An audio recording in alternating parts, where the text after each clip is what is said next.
Balloon decor, flower decor ಕಲಿಬೇಕು ಅಂತ ಹೇಳಿದ್ರೆ ಇನ್ಸ್ಟಿಟ್ಯೂಟ್ನ ಹೇಗೆ ಸೆಲೆಕ್ಟ್ ಮಾಡಬೇಕು, ಯಾವ ರೀತಿಯಾದಂಥ ಇನ್ಸ್ಟಿಟ್ಯೂಟ್ನ ಸೆಲೆಕ್ಟ್ ಮಾಡಬೇಕು ನನ್ನ ಒಂದು ಕರಿಯರ್ನ ಡೆವಲಪ್ ಮಾಡೋದಕ್ಕೆ, ನನ್ನ ನೆಕ್ಸ್ಟ್ ಲೆವೆಲ್ಗೆ ತೊಗೊಂಡೋಗೋದಕ್ಕೆ ಅಂತ ಯೋಚಿಸ್ತಾ ಇದ್ದೀರಾ?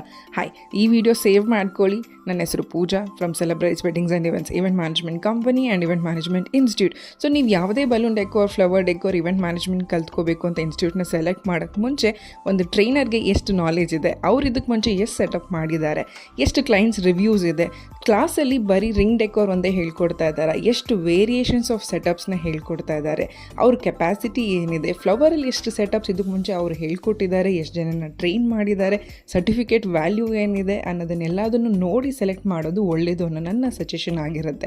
ಯಾಕಂದರೆ ನಮ್ಮ ಇನ್ಸ್ಟಿಟ್ಯೂಟಲ್ಲಿ 10+ ವೇರಿಯೇಷನ್ಸ್ ಆಫ್ ಬಲೂನ್ ಸೆಟಪ್ಸ್ನ ಹೇಳ್ಕೊಡ್ತಾ ಇದ್ದೀವಿ. ಬೇಸಿಕ್ ಬಲೂನ್ ಒಂದೇ ಅಲ್ಲ, complete theme based flower decor ಕೂಡ ಹೇಳ್ಕೊಡ್ತಾ ಇದ್ದೀವಿ with hands on practice. Haldi, mehndi, sangeet, reception, mandap decor ಅಂತ ಹೇಳ್ಕೊಡ್ತೀವಿ.